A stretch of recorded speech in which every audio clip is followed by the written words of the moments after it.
Olá pessoal, eu sou Canton, desenhista, ilustrador e animador aqui nos Estados Unidos, na Flórida, e estarei participando de uma entrevista na TV Relacionamento em breve.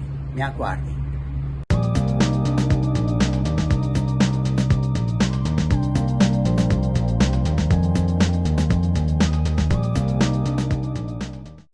Olá internautas, iniciamos mais um programa Gestão Executiva e hoje nós temos um bate-papo com uma das áreas hoje mais procuradas, que é a área de Direito.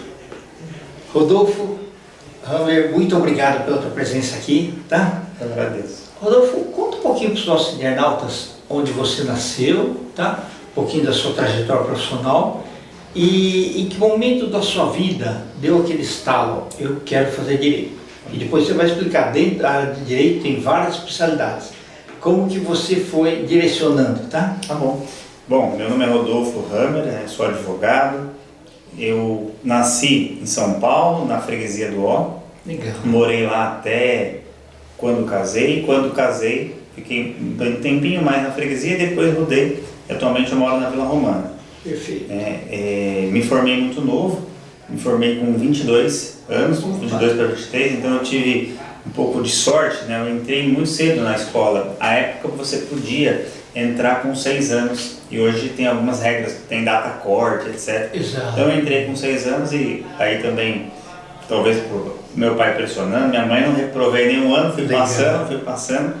E com 17 anos eu prestei vestibular para Direito. Meu pai é advogado, então eu acredito que a influência ela vem um pouco do meu pai, que dos 14 até os 28 anos, 30 anos, eu trabalhei juntamente com ele no escritório dele. Bacana. Tá. Então eu acho que a influência dos 14 até os 17, para que eu pudesse prestar vestibular para Direito, eu acho que a influência veio dele. E aí comecei a advogar, então advoguei dos 22 pelo menos até os 25, quando com 25 anos eu estava cortando o cabelo, eu cortava o cabelo no mesmo barbeiro que meu pai cortava também, que era ali na freguesia. Certo. Um barbeiro muito antigo, e lá aqueles barbeiros bem tradicionais. Então tem um banco de cimento, ele cortando e um monte de jornal. Eu lendo um desses jornais, porque eu estava esperando a minha vez, tinha uma propaganda: vá para os Estados Unidos e ganhe dinheiro. Eu falei, opa, isso é bom.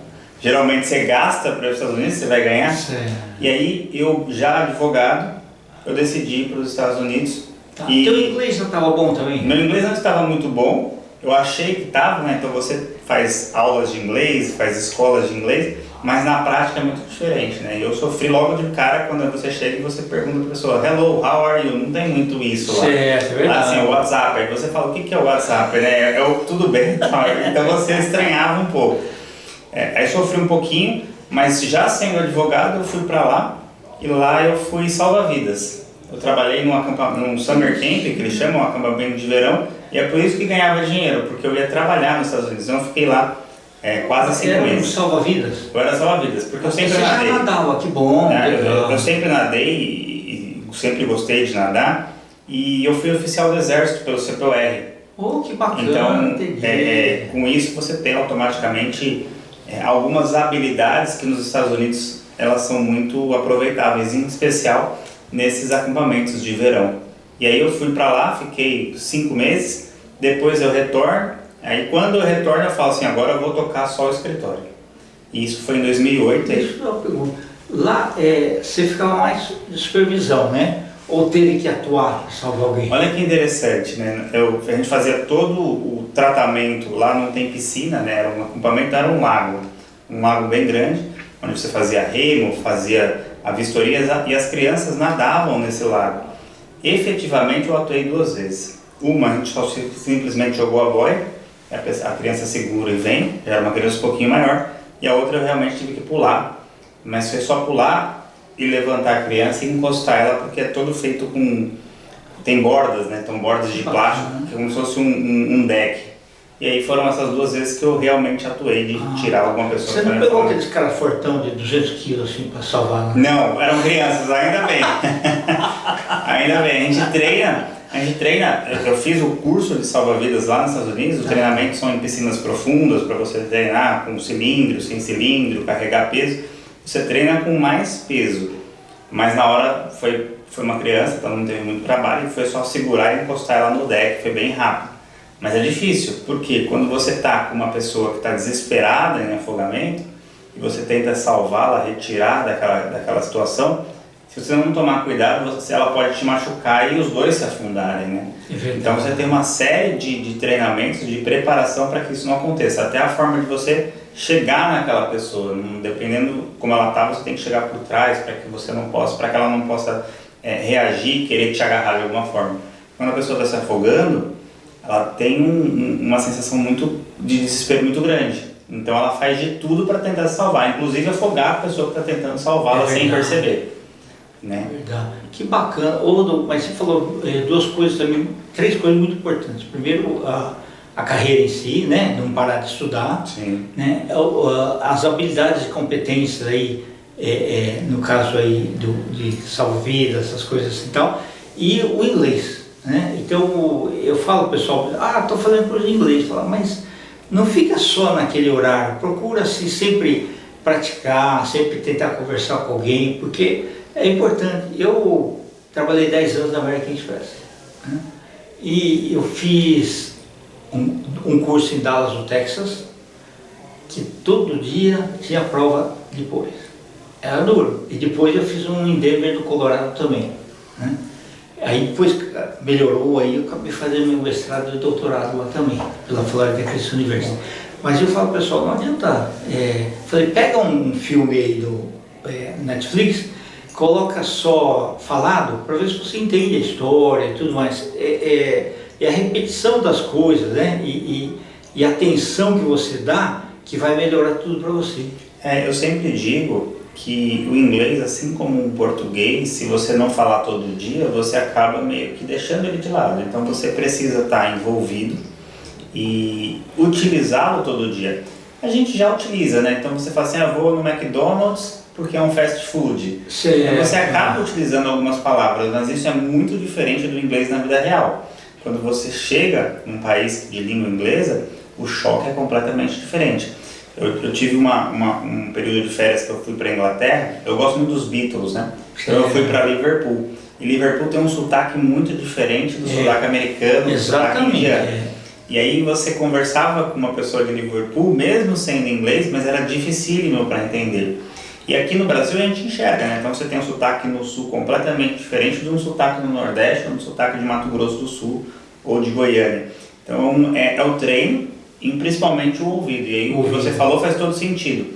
Hoje eu aplico, não muito, mas o que eu tento fazer é assistir o filme em inglês com legenda em inglês. Porque aí eu tento assimilar aquela fala com a escrita. Porque um dia que eu estiver lendo eu vou lembrar, opa, essa é a fala, essa é a escrita. Então acho que isso ajuda, pelo menos para minha pessoa, isso ajuda eu lembrar um pouco como escreve. Porque às vezes você fala uma palavra, será que é com 2 Os? Será que não poderia ter? E aí quando no filme tem muita gíria, né? Então a gente às vezes tem um pouquinho de dificuldade também. Ou emenda, né? Palavra. Ou emenda, você tem aquelas apóstrofes que você usa, e isso dificulta, pelo menos a mim dificulta no entendimento. E aí com a escrita me facilita um pouco. Que bacana, legal.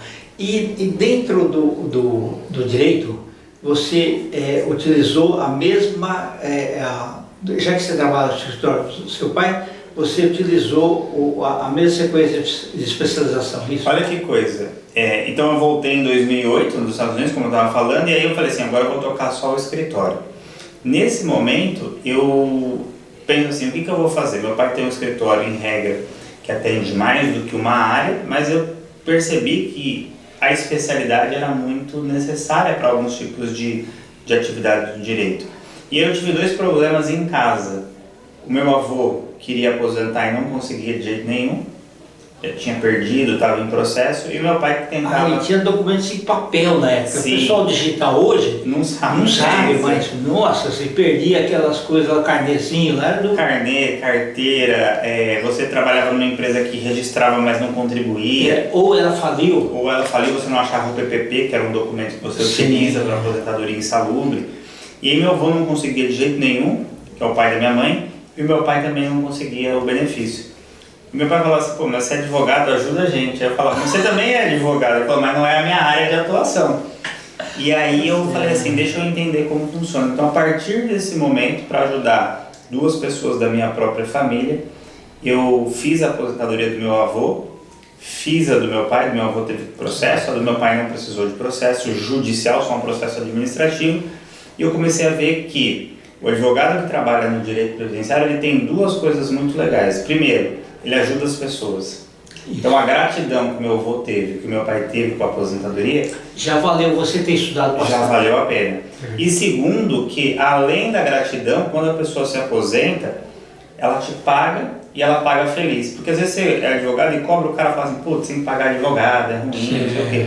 E nessa área, até hoje, graças a Deus, as pessoas pagam com alegria. Porque ela fala assim, eu tinha 0, agora eu tenho uma aposentadoria, eu vou pagar o advogado que me ajudou. Isso, e vou continuar recebendo dinheiro. Pro resto da vida. Exatamente. Então melhora a qualidade de vida, coisas que estavam atravancadas, ele fala, puxa, agora eu posso viajar, agora eu posso comprar alguma coisa que eu sempre sonhei e não conseguia. Sim, eu posso fazer um carnê aí com uma loja aí, uma pagar televisão nova. Uma televisão nova, exatamente. Então a aposentadoria, ela devolve ou entrega para aquela pessoa uma qualidade de vida muito melhor. Eu tenho 2 clientes que têm uma vida confortável, eles usam a aposentadoria só para viajar. Eles já têm filhos criados, ele fala assim, a gente não precisa da aposentadoria para viver, porque a gente tem uma empresa, está trabalhando, mas a gente nunca conseguia viajar porque a gente não juntava dinheiro. E com a aposentadoria, eu e minha esposa, nós pensamos assim, vamos guardar todos os meses, no final do ano a gente tem um montante e vamos viajar. Então eles vão para Portugal, para Itália, para Maragogi, para todos os lugares com o dinheiro da aposentadoria. Então, isso é muito legal. Quando eles vêm visitar meu escritório, eles sempre levam lá um vinho e falam, pô, eu estava lá na Itália, trouxe esse vinho. Que bacana. É uma consideração, isso, sem dúvida, né? Não, isso é bacana, porque assim, na vida de todo mundo, né? Existe um caminho, né? Às vezes o pessoal, né, faz algumas viradas ali e tal, mas chega um momento que fica um ponto crítico, né? Ou até um caminho crítico. E aí você, com a sua especialidade, você consegue abrir o caminho, né? Isso é muito bom. A gente devolve e a gente tem todos os tipos de atendimento. Então, a gente está falando de uma aposentadoria comum, mas tem muita gente, por exemplo, que está incapacitada, tem uma doença, ficou incapaz, inválido, e ela precisa de um benefício para sobreviver. E o INSS, infelizmente, tem uma perícia muito ruim, nega muitos benefícios, e a gente tem recorrido e obtido vitória judicial. E é uma pessoa, por exemplo, perdeu num acidente a perna, ela talvez não consiga mais trabalhar como motorista de ônibus como ela era. E aí ela precisa do benefício. O INSS ele tende a negar muito e a gente tem recorrido e tem obtido bastante êxito, graças a Deus. É verdade, porque assim, principalmente atividade de escritório já é um pouco mais fácil, mas atividades físicas, por exemplo, um borracheiro, sim, não dá para ele só fazer aquilo, né? E precisa. Quando você depende só do pedreiro, essas coisas, encanador, que você depende da parte braçal, da parte operacional só, é mais difícil, então tem que ajudar essa turma. A gente pega bastante situação de pessoas que trabalham e eu trabalho braçal. Então você tem, por exemplo, você falou de mecânico, a gente teve um caso lá de mecânico que estava trabalhando no motor de uma caminhonete e vazou o óleo e ele ficou cego. Nossa. Ele não consegue mais trabalhar de nada sem a visão. Um óleo quente queimou a retina e hoje ele tem uma visão ainda relativamente boa e a outra é 0. O INSS tem que pagar um benefício, mas muitas vezes ele fala, não, mas ele pode se readequar. Só que ele, com 50, 40 anos, não consegue mais se readequar, é difícil. E aí a nossa discussão e briga com o INSS é exatamente nesse sentido, é explicar que aquela pessoa ela se encontra inválida para aquele trabalho. Bacana. Então agora você teve que realmente estudar bastante, porque quando você faz o segredo, você ser o mais assertivo possível naquilo que você está pedindo, né? Ou seja, tudo aquilo que você está pedindo, ele tem que ser entendível por quem vai ler e por quem vai decidir.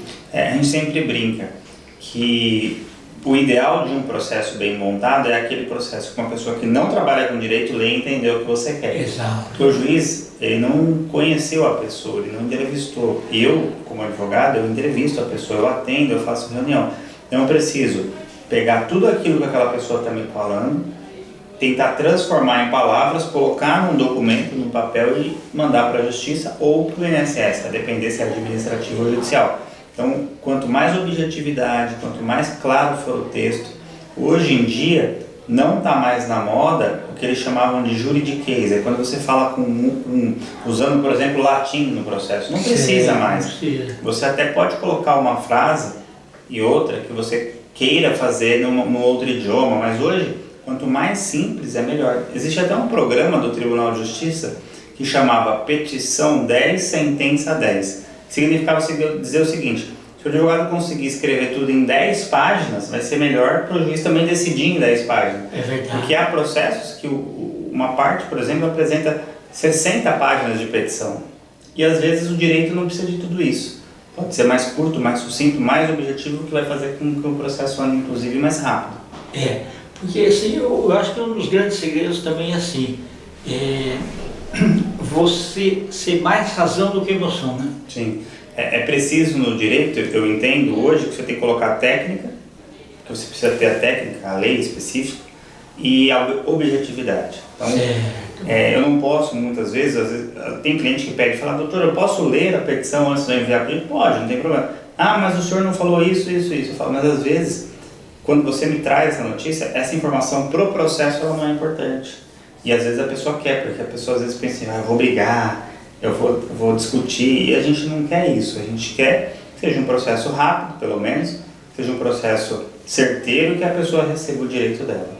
O grau de relevância de quem está pedindo é diferente do grau de relevância do profissional que vai interpretar aquilo, né? É diferente, são coisas completamente diferentes. Bacana. Rodolfo, eu te parabenizo aí, tá? Pela tua brilhante carreira, né? Eu desejo assim, muito sucesso, né?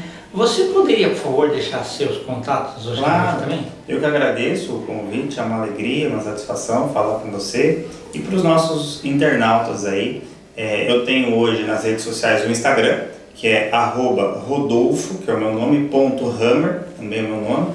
E no YouTube a gente também tem um canal, que lá nesse canal a gente dá dicas de como a pessoa conseguir um processo, porque muitas vezes a pessoa não tem advogado, mas ela quer ter uma dica, então a gente explica como ela faz um processo, o que significa, se ela tem ou não direito, que é o Rodolfo Hammer no YouTube. Perfeito. Gratidão. Eu que agradeço. Internautas, os agradecimentos então a esse brilhante advogado, Rodolfo Hammer. Nós finalizamos mais um Gestão Executiva. Grande abraço e até a próxima.